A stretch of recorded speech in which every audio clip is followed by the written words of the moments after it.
You are listening to KC Sports Network, proudly presented by Emprise Bank, your partner in possible.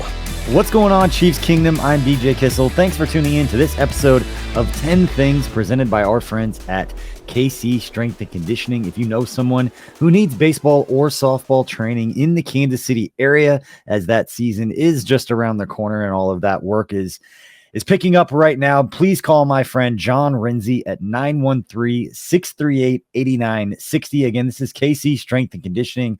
They are baseball, softball training experts. They have sent hundreds of kids to college and getting kids drafted from the Kansas City area. I've known John for more than 20 years. He's always been a go-to guy for questions and concerns and getting help with what a body needs to maximize its performance, specifically on a baseball or softball field. So call KC Strength and Conditioning if that is something up your alley. Again, kids ages 8 to 18 is right in their wheelhouse. It's where I'm going to be sending my kids as soon as I get to that age and start training for all that stuff. But appreciate you for hanging out for this episode. If you've checked out this episode before, you know what this is.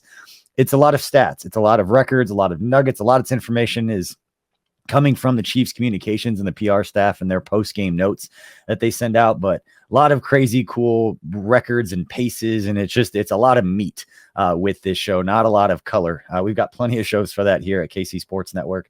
But again, I appreciate you for spending part of your either Sunday afternoon or part of your Monday with us. I'm going to do my best to manufacture some energy.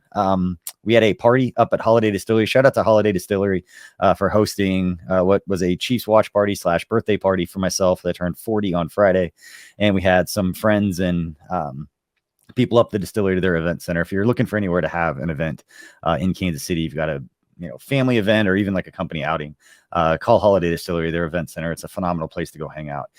But a lot of us had a very good time. Like I'm sure most of you watching this had a good time watching the game. So I'm going to leave it there. But let's get into some of these things. It's called 10 things, but today, let me look here. We've got like 12. So not bad. I combined Patrick Mahomes and Travis Kelce. They always have like 5 or 6 different nuggets within here. I just counted as one, just so stay close to as 10 as we can. But here are 10 things to know following the Chiefs' 27-20 win over the Jacksonville Jaguars on Saturday in the divisional round of the AFC playoffs. And that is number one, the Chiefs qualify for a 5th straight AFC title game with Saturday's 27-20 victory over the Jaguars. The Chiefs have qualified for their 5th consecutive AFC championship game and will compete for the Lamar Hunt Trophy on Sunday, January 29th at 5:30 Central Time. That is kickoff for the AFC championship game against an opponent to be determined. As I'm recording this, the Bills and Bengals are playing right now. The Bengals are up 14-0. So we'll see how that plays out. We will have a live show, which will come out after this show records, but we'll have more content for you following that game. And Kent Swanson and crew are going to hop on and talk a little bit about the Chiefs' opponent, who they're going to be facing in the AFC championship game. But it was the Chiefs' 5th consecutive conference title game appearance, and that's tied for the 2nd longest streak in NFL history. The Chiefs have tied the 1973-77 Oakland Raiders, who did this 5 times as well, and trail only the 2011-2018 New England Patriots, who were a part of 8 straight AFC championship game appearances. Absolutely crazy. Again, golden age of Chiefs football. Hopefully they can get the next dub and get back to a Super Bowl and then put another ring on all those players, coaches, and staff members' fingers. But again, Kansas City now tied for the 2nd most consecutive conference championship appearances. They're tied with the Oakland Raiders and only trailing the New England Patriots. They'd have to do it 3 more times over the next 3 seasons to tie what the Patriots did with their dynasty run with Tom Brady, Bill Belichick, and company. All right, moving on to number 2. Andy Reid cements his place in NFL history. Saturday's victory marked the 10th postseason win for Andy Reid as head coach of the Kansas City Chiefs, where he started back in 2013. That's extending his franchise record. They already had the most wins as a head coach in Chiefs history, but he now has 10 postseason victories as head coach of the Chiefs, but also 10 postseason victories as head coach of the Philadelphia Eagles, where he was the head coach from 1999 to 2012. Andy Reid is the only head coach in NFL history to have 10 or more postseason wins with 2 different franchises. And his 20 total postseason wins move him into a tie with Pro Football Hall of Fame coach Tom Landry for the second most playoff victories in NFL history. He broke a tie with Pro Football Hall of Fame coach Don Shula and trails only New England's Bill Belichick, who has 31 career postseason wins. I don't think it's a huge surprise now. We're talking about Andy Reid. We're talking about context of Patrick Mahomes and Travis Kelce and the things that they do in terms of like best ever to do it. With their records, whether it's passing yards, passing touchdowns, receptions. We'll get into all that here in a little bit as we get into those two guys. But always got to remember, same thing with Andy Reid being one of the 3 or 4 best coaches in NFL history. The numbers, solidify that thought. But furthermore, Reid is also one of 3 coaches to lead a team to 5 consecutive conference title games. We just went through that, but he was tying Pro Football Hall of Fame coach and his late great friend John Madden, who did that 5 times with the Oakland Raiders during that streak we just talked about, for the second longest streak, and trailing only, again, Bill Belichick, who had it 8 times with New England. Reid also led the Philadelphia Eagles to 4 consecutive NFC championship games from 2001 to 2004, and he's the only coach in NFL history to lead 2 different teams to streaks of at least 4 straight conference title games. Not a huge surprise there. Andy Reid continues to get it done. I've said it before, say it again. I think every time Chiefs win big games and get ready to play another conference championship game, need to remember that none of this would have happened had Clark Hunt, the Hunt family, and the Chiefs brass at that time flown to Philly and made bringing Andy Reid to Kansas City a priority in the way that we did. We as in Kansas City, that we're all part of it, but ended up being probably one of the best things to ever happen to the city. Again, with Clark Hunt getting Andy Reid to come to Kansas City back in 2013, because he was a highly coveted coach. There's been a lot of stories written about that. Ask anybody who's interested about this or wants to, just have better contextualize and have better understanding of how special this is. Go back and see how it started and see the decisions that were made in order to make this happen. Again, greatest stretch in Chiefs franchise history, what it's done for the city, for, small businesses, everything. It's just been an amazing run. All right. Number 3, Travis Kelce and James Winchester set new postseason appearance record. With appearances in Saturday's AFC Divisional game against the Jaguars, both Kelce and Winchester recorded their 16th postseason game in a Chiefs uniform. The pair set a new franchise record for postseason games played, breaking a tie with former safety Daniel Sorensen. And then Harrison Butker and Chris Jones each appeared in their 13th career postseason game with the Chiefs, moving into a tie for the 4th most postseason appearances in team history. Patrick Mahomes and Derek Nottie each appeared in their 12th career postseason game for the club, tying for the 9th most in franchise history. And we know it, hopefully 2 more games this season, but definitely at least the AFC Championship game will continue to rise in the rankings for all of those players. All right, now it is time for the Patrick Mahomes section of today's show. It is worth noting, we should talk about that. The reports are a high ankle sprain for Patrick Mahomes on the hit from Arden Key that has been dissected by every member, every Chiefs fan on social media and a lot of national reporters, slowing it down and playing it in really, really slow motion on whether it was a dirty hit or not. But that's normally a 4 to 6 week injury, but we know Patrick Mahomes isn't necessarily normal. It is going to be a thing, but we know that Andy Reid has a week to game plan around a not quite as mobile Patrick Mahomes with how this goes down. So I wouldn't put anything past Patrick Mahomes, but definitely something that is going to be a huge storyline. And you've already seen fan bases, are the fans for both the Bengals and Bills basically saying whoever wins this game is going to the Super Bowl, because they don't think a hobbled Patrick Mahomes can beat their teams. So it's only one way to find out. All right, let's get to the Mahomes section of this show. Number 4, Patrick Mahomes reaches 30 touchdown throws. With 2 touchdown passes in Saturday's game, Mahomes now owns 30 career passing touchdown in postseason action. It's crazy. That total moves him into the top 10 all-time in NFL history. He is now tied with Pro Football Hall of Fame quarterback Terry Bradshaw for 10th most touchdown passes in a career in the postseason. It's your weekly reminder that Patrick Mahomes is 27 years old. The player with the most career postseason touchdown passes, not a huge surprise here, Tom Brady with 88. And Tom Brady is also 45 years old, or 18 years older than Patrick Mahomes. All right, more Mahomes stats. Mahomes adds another 100-plus rating game in the postseason. Patrick Mahomes finished the game with 22 completions on 30 attempts for 195 yards with 2 touchdowns and no interceptions. That was good for a 112.5 passer rating.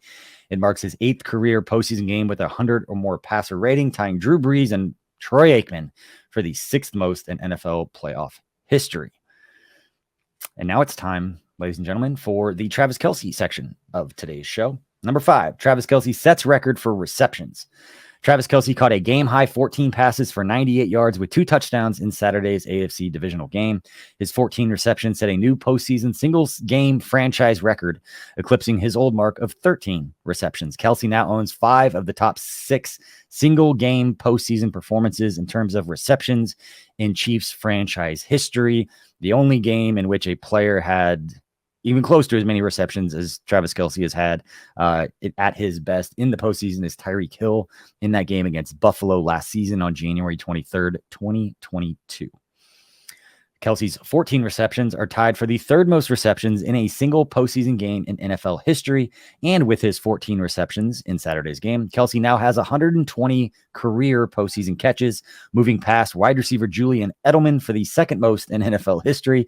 He now only trails Pro Football Hall of Fame wide receiver Jerry Rice for the most postseason receptions in NFL history. Travis Kelce needs 31 receptions over his next 2 games, which would be record-breaking. 15 reception game and a 16 reception games, probably out of the question for Travis Kelce, at least in terms of receptions, to have the most in NFL postseason history, but has moved into 2nd place, and there were no other active players within the top 5. It's just Julian Edelman, then Rob Gronkowski, and Reggie Wayne are in the top 5 for most receptions in postseason history. Another Kelce one. Moves up the receiving yards charts. With 98 yards receiving in Saturday's game, Kelce now owns 1,389 career receiving yards in the postseason.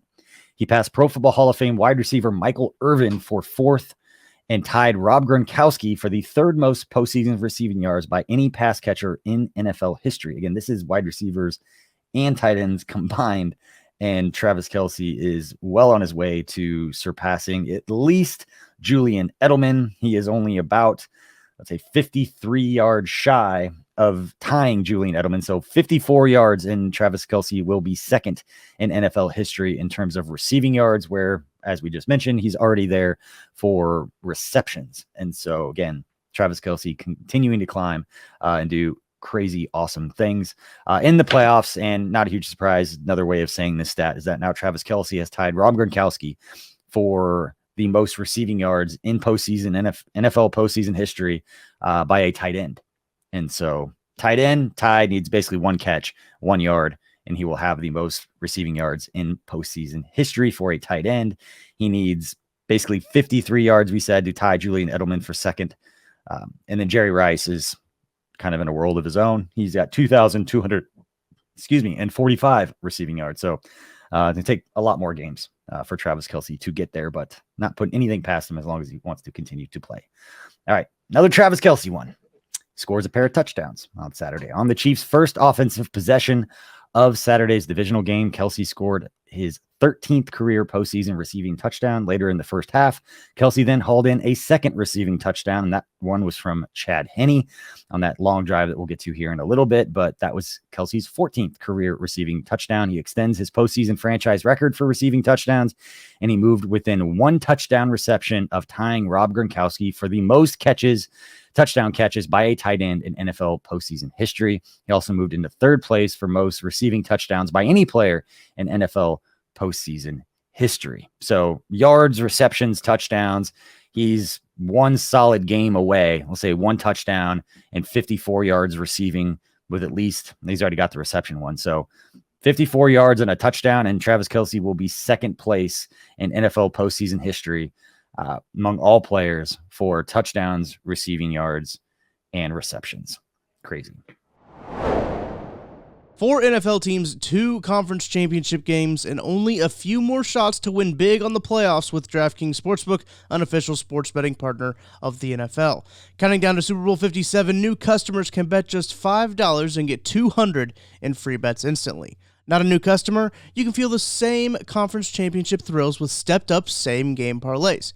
Take your shot at an even bigger NFL payout and boost your winnings with each leg add up to 100%.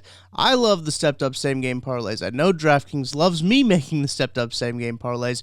You always feel like you got a shot, and you always get the big wins. You get the big boost on their wonderful app that I just absolutely love. I think it's the best sportsbook app around. You can't beat it. It's very user-friendly. And here's what you got to do. You got to download that DraftKings Sportsbook app now and use code KCSN. New customers can bet $5 on the conference championships and get $200 in free bets instantly. Only at DraftKings Sportsbook with code KCSN. Minimum age and eligibility restrictions apply. See the show notes for details. All right. Kelsey's touchdown reception from Mahomes in the first quarter marked the pair's 12th career postseason touchdown connection. The 12 scoring connections in the playoffs are now tied with Pro Football Hall of Famers Joe Montana and Jerry Rice for the second most scoring connections by a quarterback and pass catcher in NFL postseason history. They're 3 connections shy of tying Tom Brady and Rob Gronkowski for the most quarterback pass catcher postseason scores in NFL history. A lot of the same information, just packaged in different ways. Those two guys are continuing to redefine what the golden age of Chiefs football looks like in the postseason, and that everybody knows they're going to go to them. They still can't stop them. All right, number 6, Marquez Valdez-Scantling finds the end zone in the fourth quarter. This play right here, it was as much as is Marquez Valdez-Scantling getting his touchdown, we'll get to in a second. This was a display of grit from Patrick Mahomes, who this is after he came back into the game, who basically threw a jump pass dot on a bum ankle in a huge moment for the Chiefs to make it a 2-possession lead there in the fourth quarter. But it was Marquez Valdez-Scantling who scored and caught the ball from Patrick Mahomes for his first postseason touchdown for the Chiefs and second postseason touchdown of his career. Again, it was a 6-yard grab from Mahomes on that play, putting the Chiefs up 27-17 in the fourth quarter. Really was the difference in that one. An absolutely crazy play from Patrick Mahomes, but shout out to MVS for catching the ball and being in the right spot at the right time.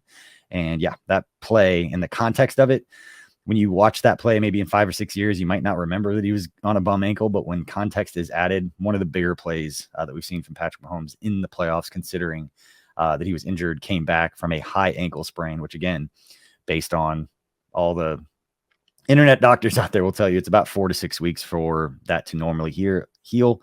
Again, Patrick Mahomes, not normal. All right, number 7. I like this one. Frank Clark moves up in the record books. In Saturday's AFC Divisional Round matchup against the Jaguars, Frank Clark recorded a 4-yard sack of Jaguars quarterback Trevor Lawrence. The sack marks the 12th postseason sack of Frank Clark's career, moving him into a tie with Pro Football Hall of Fame defensive end Reggie White for the 4th most sacks in NFL history in the postseason. Clark also extended his own Chiefs record for the most sacks in a postseason career to 9. Clark finished this Saturday afternoon's contest with 3 solo tackles, including 2 for loss and 1 quarterback pressure to go along with that sack. And looking ahead towards Sunday's game against whoever it's going to be, again, at the time that we're recording this, the Bills and Bengals game is not over, but Frank Clark, and looking, if he gets 1 sack, he will move into 3rd place in NFL postseason history for the most sacks. He'll break his tie with Reggie White, and he will surpass Terrell Suggs, Super Bowl champion with the Kansas City Chiefs, well known for his time with the Baltimore Ravens. And then Frank Clark is 2.5 sacks shy of tying Bruce Smith for 2nd all-time in NFL history. And again, 4 sacks shy of tying Willie McGinnis for the most postseason sacks for a player in NFL history. So he gets 2 sacks in the AFC title game, 2 sacks in the Super Bowl, maybe 2.5. He'll have the most sacks by any player in NFL history in the postseason, which is not bad. It's exactly what you want to see from your leaders and your guys to step up in the biggest moments. And we have seen that throughout Frank Clark's career in the postseason, closing things down, making big plays at the right time. And again, we already know that if he's that high up on career sacks, obviously he leads the Chiefs, but it's always interesting to look at these numbers. Again, with his Chiefs career, Frank Clark, 9 career postseason sacks. 3 of them came with his time with the Seahawks to give his 12.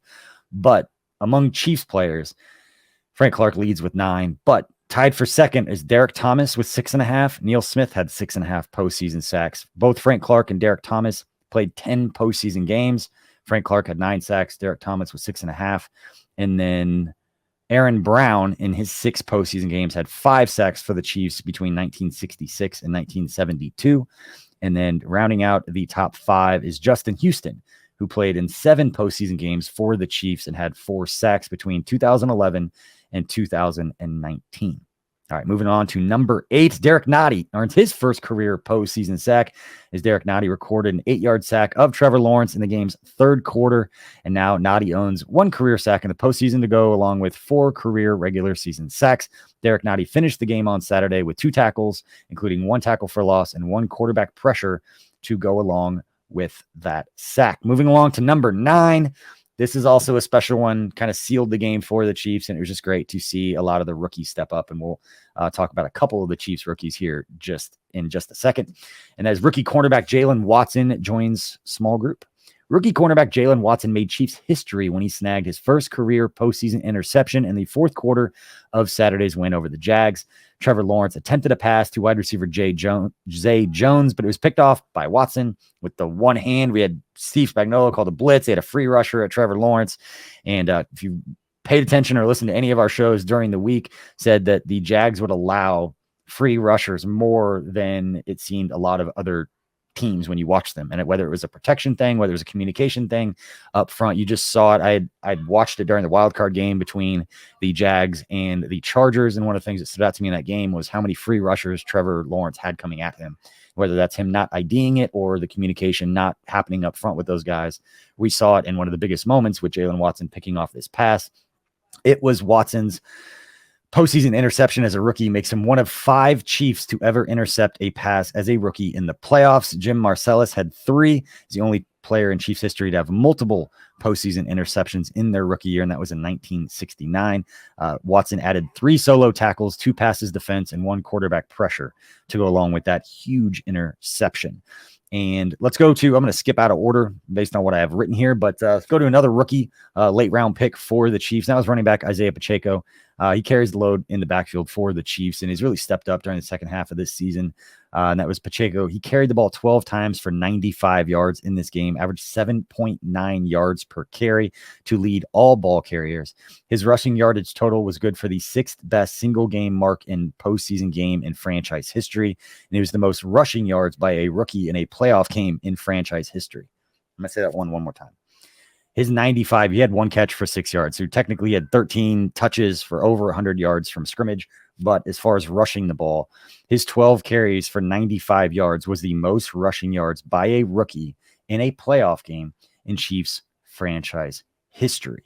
So you talk about Jalen Watson being a late round rookie pick that stepped up and made plays, Isaiah Pacheco being a late round rookie that stepped up and made plays in this game, Chad Henne, you want me to get to here in a second, as obviously not a rookie, but a veteran to step up and make plays. This is a really good display of, depth and development and all of those things that we've talked about with Brett Veach and what they were able to do with this draft this year and the previous year. Joseph Hefner does sports data, the sports data scientist, analytics guy for us at KC Sports Network. He writes on our Substack. Make sure you're subscribed to that. A lot of really good in-depth information coming from Hefner and the stats and everything that he does to look this up. But he's been putting these graphics out every week showing that the Chiefs had, I think it was the 7th most snaps played by rookies in 2022. And when you combine the last 2 draft classes, as far as rookies and second-year players who were drafted, obviously, the Chiefs had the 4th most snaps played over the last 2 years in the NFL, not postseason, not teams that are only in the postseason. All 32 teams across the NFL, the Chiefs are getting top 5 production. When I say production, those are snaps. Value being out on the field is valuable, especially for a team that's the number one seed in the AFC. The amount of value they're getting from first and second year players is crazy, considering the success they're having on the field, and that they really reloaded while not missing a beat on either side, being the number 1 seed, hopefully hosting the AFC title game in Arrowhead against the Bengals, should the Bengals win the game again that's going on right now, as opposed to going down to Atlanta. I'd love for Chiefs Kingdom to get another opportunity to watch this team play. All right, let's go on to what should be number 11, since I went out of order here, but that was Butker. Another big storyline coming into this game, and what we've seen throughout the years, the struggles with extra points, field goals, the whole deal. It became a whole different ball game when, Dustin Colquitt came out and said Tommy Townsend hasn't been doing great with the holds, and that became a whole thing. And then we did more analysis as a collective fan base over holds than probably any fan base in NFL history. But shout out to Harrison Butker, who had big time kicks in Saturday's game that helped the Chiefs secure that 27-20 victory. Butker made 2 50-yard field goals and now owns 4 50-plus yard field goals in his postseason career, marking the only 50-plus yard field goals in franchise history. So obviously that's a record. Butker becomes the first Chiefs kicker to have multiple 50-yard field goals in a single postseason game in franchise history, like I just said. Butker joins a list of 8 other kickers in NFL history that include Dan Bailey, Tyler Bass, Matt Bryant, Mason Crosby, Robbie Gould, Evan McPherson, Jason Myers, and Matt Prater, who have made 2 50-plus yard field goals in a single postseason game, tying for the NFL record. Butker finished the day with 9 points on 2 field goals and 3 point-after attempts, all being good. It's exactly what you want to see when you're going to face either the Bills or the Bengals in the next round. You're going to play close games. You need to make sure that the things that you can take for granted, that you can take for granted when you get to the playoffs. All right. Last but not least, let's get to number 12. That is Chad Henne. He deserves his own section. And is stepping in for the injured Patrick Mahomes early in the second quarter. Chad Henne completed 5 of 7 passes for 23 yards and a touchdown, not lighting up from a box score standpoint, but Chad Henne orchestrating that phenomenal 98-yard touchdown drive following Mahomes' injury really kind of put everyone at ease at the time. At least it did for the crew that I was watching the games with. And on that 98-yard drive, we saw Chad Henne convert on 2 third-down passes to extend that drive, and obviously had the touchdown to cap it off to Travis Kelce to get that done. Obviously, the big run from Isaiah Pacheco where he kind of got stuffed in the backfield, turned the Jets on, got around the edge. Unbelievable run from him, and really that's the difference. Not to make a knock on like Clyde Edwards-Helaire, because I think if Clyde Edwards-Helaire steps back in, I think that he can add value in different ways. But that play right there is kind of the difference for what Isaiah Pacheco has brought to this team from an athletic and from a burst and from a big play standpoint. That his 30, I think it was a 39-yard rush that he had on that 98-yard drive kind of put him in position to score that touchdown with the touchdown pass to Travis Kelce. But Isaiah Pacheco stepping up. We just said most rushing yards for a rookie in NFL history or in Chiefs franchise history. Again, 7.9 yards per carry against the Jags defense. Like that was impressive. So anyway, thank you all for tuning in to this episode of 10 Things. We will have plenty more content getting you ready for the AFC Championship game. A lot of us at KC Sports Network are actually headed out to Las Vegas for the East-West Shrine Bowl, so we can start gathering some draft content that we'll bring to you guys in March and April. The event's going on now, so we're going to double dip a little bit. We're going to get some NFL draft coverage, at least gather some of that content. Save it for a little bit until the Chiefs season is over, but we'll be out there. We'll be bringing you the same content that we've been doing. We'll just be all together, and the setting will be a little bit different. Be beautiful out there, but we're excited to go out there and have some live shows. We're going to be at the Blue Wire studio at the Wynn Casino for a couple of live shows, so that should be fun. We'll be hanging out there for the AFC title game, so make sure you like and subscribe with us on YouTube. Turn those notifications on because we've got some cool stuff planned for this next week, as we're obviously out there gathering, like I said, draft stuff, but also getting ready for an AFC Championship game. Should be a lot of fun, and hopefully Chiefs get to go back to that Super Bowl. But appreciate everybody for hanging out and bearing with me as I tried to manufacture as much energy as I could right now. But thanks all for hanging out. Please hit that like and subscribe or follow us on your favorite podcasting platform if that's your deal. I appreciate all of you. Have a great week, and we'll see you soon.